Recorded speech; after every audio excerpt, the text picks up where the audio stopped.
ഹരേ കൃഷ്ണ. എല്ലാവർക്കും മാധവത്തിലേക്ക് സ്വാഗതം. നാളത്തെ ദിവസത്തെ പ്രത്യേകത ഞാൻ കഴിഞ്ഞ വീഡിയോ ആയിട്ട് ഇട്ടിരുന്നു. എല്ലാവരും ഭഗവാനെ പ്രാർത്ഥിക്കുക. ഭഗവാന്റെ ഏത് രൂപത്തെയാണ് പ്രാർത്ഥിക്കേണ്ടതെന്നും ആ വീഡിയോയിൽ ഞാൻ വിശദമായി പറഞ്ഞിരുന്നു.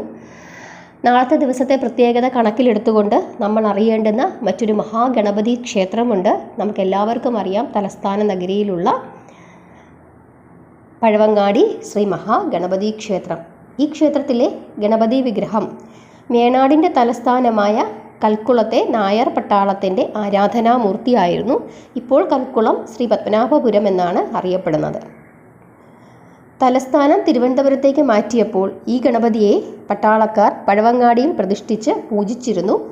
രാജഭരണം അവസാനിക്കുകയും നായർ പട്ടാളം ഇല്ലാതാവുകയും ചെയ്തതോടുകൂടി ഇത് ഇപ്പോൾ ഭരിക്കുന്നത് ഇന്ത്യൻ സൈന്യമാണ്. ഇപ്പോൾ ഇന്ത്യൻ സൈന്യത്തിൻ്റെ ഭരണത്തിൻ്റെ കീഴിലാണ് ഈ മഹാഗണപതി ക്ഷേത്രം. ഇത് എത്ര പേർക്ക് അറിയാമെന്ന് അറിയില്ല. തിരുവനന്തപുരത്തുള്ളവർക്കൊക്കെ അറിയാമായിരിക്കും. അറിയാൻ മേലാത്തവർക്ക് വേണ്ടിയിട്ടാണ് പറഞ്ഞത്. ഇന്ത്യൻ സൈന്യം ഭരണം നടത്തുന്ന ക്ഷേത്രമാണ് പഴവങ്ങാടി ശ്രീ മഹാഗണപതി ക്ഷേത്രം. ഇവിടുത്തെ പ്രധാന വഴിപാട് തേങ്ങ ഉടയ്ക്കലാണ്. കാര്യസാധ്യത്തിനും വിഘ്നനിവാരണത്തിനും വേണ്ടി ദർശനം നടത്തുന്ന ഏതാണ്ട് എല്ലാ ഭക്തരും തന്നെ തേങ്ങ ഉടയ്ക്കാറുണ്ട്. വിവിധ കാര്യങ്ങൾ നടത്തുമ്പോൾ പഴവങ്ങാടി ഭഗവാന് എന്തെങ്കിലും ഒരു വഴിപാട് നടത്തിയിട്ടേ തിരുവനന്തപുരം നഗരവാസികൾ തുടങ്ങാറുള്ളൂ.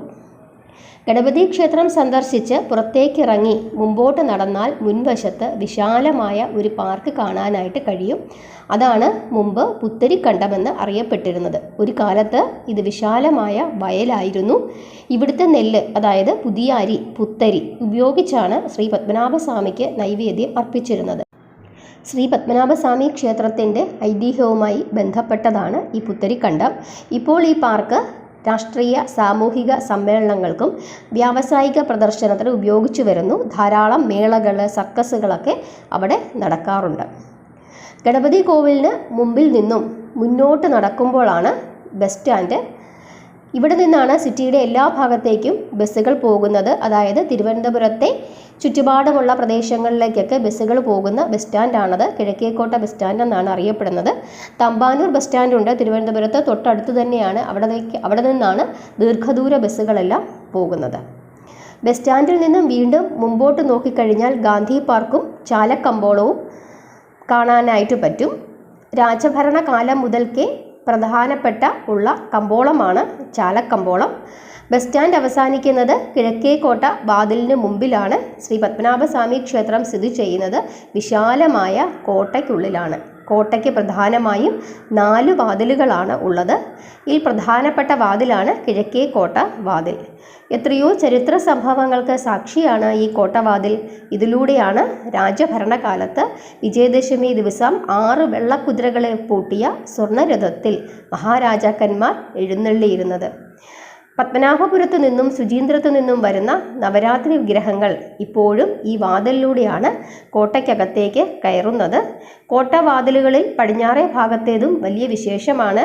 അതുവഴിയാണ് വർഷത്തിൽ 2 പ്രാവശ്യം നടക്കുന്ന ആറാട്ടിന് ഭഗവത് വിഗ്രഹങ്ങളെ എഴുന്നള്ളിക്കുന്നത്. പടിഞ്ഞാറേ കോട്ട കഴിഞ്ഞാൽ ഉള്ള ആറാട്ട് റോഡ് കടപ്പുറത്തേക്കാണ് നീളുന്നത്. അതെല്ലാവർക്കും അറിയാമായിരിക്കാം. ശംഖുമുഖം കടപ്പുറത്താണ് ഭഗവാന്റെ ആറാട്ട് എഴുന്നള്ളത്ത്. അവിടെയാണ് അദ്ദേഹം ആറാടുന്നത്. ഇതിൻ്റെ ഇരുവശത്തും മഹാരാജാക്കന്മാരുടെ ഭാര്യമാരുടെ വീടുകൾ കാണാം. അതായത് ഈ പോകുന്ന റോഡിൻ്റെ ഇരുവശത്തുമായിട്ടും ആ വീടുകൾ അമ്മച്ചി വീടുകളെന്നാണ് അറിയപ്പെട്ടിരുന്നത്, അല്ലെങ്കിൽ അമ്മ വീടുകളെന്നും അറിയപ്പെട്ടിരുന്നു. അന്നത്തെ കാലത്ത് മഹാരാജാക്കന്മാർ നായർ സ്ത്രീകളെയൊക്കെ വിവാഹം കഴിക്കുമ്പോൾ അവർ ആ വീട്ടിലായിരുന്നു താമസിച്ചുകൊണ്ട് ഇരുന്നത്. അന്നത്തെ ദിവസം, നമ്മൾ ആറാട്ട് ദിവസം നമുക്കെല്ലാവർക്കും അറിയാം, നമ്മുടെ തിരുവനന്തപുരം അന്താരാഷ്ട്ര വിമാനത്താവളം അടച്ചിടും. അതിലൂടെയാണ് നമ്മൾ ആറാട്ടിനായിട്ട് കടൽ തീരത്തേക്ക് പോകുന്നത്. പണ്ട് മുതലേ ഉള്ള കാര്യമാണ്. ഇപ്പോഴും അത് എയർപോർട്ട് അദാനിക്ക് കൈമാറിയിട്ടും ഇപ്പോഴും അങ്ങനെ തന്നെയാണ് ആ കാര്യം നടക്കുന്നത് എന്നുള്ളത് പ്രത്യേകം ശ്രദ്ധിക്കേണ്ടുന്ന കാര്യമാണ്. ആ ദിവസം എയർപോർട്ട് അത്രയും സമയം അടച്ചിട്ടേക്കും. അതുപോലെ തന്നെ തെക്കേ കോട്ടവാതിൽ ശ്രീ ലക്ഷ്മി വരാഹമൂർത്തി ക്ഷേത്രത്തിനും വടക്കേ കോട്ടവാതിൽ ഗവൺമെൻറ് ഫോർട്ട് ആശുപത്രിക്ക് സമീപവുമാണ് ഉള്ളത്. വടക്കേ കോട്ടവാതിലിന് സമീപത്തായി മറ്റൊരു വഴിയുണ്ട്. അതിലൂടെയാണ് പ്രസിദ്ധമായ, ഞാൻ എപ്പോഴും പറയുന്ന ശ്രീകണ്ഠേശ്വര ക്ഷേത്രം. അതുപോലെ തന്നെ ആ വാതിലിനോട് ചേർന്ന് മറ്റൊരു ഗണപതി ക്ഷേത്രവുമുണ്ട്. ഈ വാതിലുകൾ കൂടാതെ കിഴക്കുഭാഗത്ത് വെട്ടിമുറിച്ച കോട്ട എന്നൊരു വാതിലുണ്ട്. ഇതേപ്പറ്റി പല ഐതിഹ്യങ്ങളും പറയുന്നുണ്ട്. ഒരു ജ്യോത്സ്യനെ പരീക്ഷിക്കാൻ വേണ്ടി നാടു ഭരിച്ചിരുന്ന ആയില്യം തിരുനാൾ മഹാരാജാവ് മുറിപ്പിച്ച കോട്ടയാണ് ഇതെന്നും ആളുകൾ വിശ്വസിക്കുന്നു. അപ്പോൾ ഇത്രയും കാര്യങ്ങളൊക്കെയാണ് പൊതുവായിട്ട് തിരുവനന്തപുരത്ത് വരുമ്പോൾ അറിയേണ്ടുന്നത്. അതുപോലെ തന്നെ ഈ കിഴക്കേ കോട്ടയിൽ നിന്നും നമുക്ക് ആറ്റുകാലേക്കുള്ള ബസ് കിട്ടും. വളരെ അടുത്ത് തന്നെയാണ്, ഏകദേശം 20 മിനിറ്റ് അല്ലെങ്കിൽ അരമണിക്കൂർ പരമാവധി പോയി കഴിഞ്ഞാൽ ആറ്റുകാലിലേക്ക് എത്താനായിട്ട് പറ്റും. അപ്പോൾ ഇത് ഞാൻ പറഞ്ഞത് തിരുവനന്തപുരം നിവാസികൾക്ക് വേണ്ടിയിട്ടല്ല, മറ്റ് ജില്ലകളിൽ നിന്നും വരുന്ന ആളുകൾ അറിയുന്നതിന് വേണ്ടിയിട്ടാണ്. എല്ലാവരും വന്ന് പത്മനാഭസ്വാമി ക്ഷേത്രത്തിൽ തൊഴുതിട്ട് അങ്ങ് പോകും. പക്ഷേ അതിനോട് ചേർന്നിട്ടുള്ള ഈ മഹാക്ഷേത്രങ്ങളെ പറ്റി കൂടി നിങ്ങൾ അറിയുക. അതുപോലെ തന്നെ ഈ പത്മനാഭസ്വാമി ക്ഷേത്രത്തിൻ്റെ പടിഞ്ഞാറേ വാതിൽ ഇറങ്ങി കുറച്ച് നേരെ അങ്ങോട്ട് തെക്കോട്ട് നേരെ നടന്നു കഴിഞ്ഞാൽ ഈ തെക്കേക്കോട്ട വാതിൽ ഇറങ്ങുന്നത് ലക്ഷ്മി വരാഹമൂർത്തി ക്ഷേത്രത്തിലേക്കാണ്. അതുകൂടാതെ തന്നെ പടിഞ്ഞാറേ വാതിലിലൂടെയാണ് ഇറങ്ങുന്നതെങ്കിൽ കോട്ടവാതിലല്ല, ക്ഷേത്രത്തിൻ്റെ പടിഞ്ഞാറേ വാതിലിലൂടെ ഇറങ്ങി അപ്പോൾ സമാന്തരമായ ഒരു റോഡ് കാണാം. ആ റോഡിലൂടെ തെക്കോട്ട് ഒരല്പം നടന്നു കഴിഞ്ഞാൽ അഗ്രഹാരങ്ങളൊക്കെ ആ റോഡിൻ്റെ സൈഡിലായിട്ടുണ്ട്. അവിടെ ഇങ്ങനെ നമ്മുടെ അരിമാവും അല്ലെങ്കിൽ ചെറിയ ചെറിയ ആഹാരങ്ങൾ ഉണ്ടാക്കുന്ന വീടുകളും ഒക്കെ നമുക്ക് കാണാനായിട്ട് പറ്റും. അതൊരു കാഴ്ച തന്നെയാണ്. അതിലൂടെ നേരെ അങ്ങോട്ട് നടന്നു പോകുമ്പോൾ ചെന്ന് കയറുന്നത് ശ്രീ ലക്ഷ്മി വരാഹമൂർത്തി ക്ഷേത്രത്തിലാണ്. വലിയൊരു ക്ഷേത്രക്കുളം, ഏകദേശം 6 കിലോമീറ്ററോളം വലിപ്പമുള്ള ഒരു ക്ഷേത്രക്കുളമാണ് ശ്രീ ലക്ഷ്മി വരാഹമൂർത്തി ക്ഷേത്രത്തിലുള്ളത്. ശ്രീകോവിലിനുള്ളിൽ തന്നെ ദേവനും ദേവിയും കൂടി ഇരിക്കുന്ന മഹത്തായ ക്ഷേത്രമാണ്. ഭൂമി സംബന്ധമായ ദോഷങ്ങൾക്കൊക്കെ ഒരു പരിഹാരമാണ് ആ ക്ഷേത്രത്തിൽ ചെന്ന് തൊഴുന്നത്. അതിൻ്റെ തൊട്ടുപാതുക്കളായിട്ട് മനോഹരമായ ഒരു ഗരുഡ പ്രതിമയുമൊക്കെ ഉണ്ട്.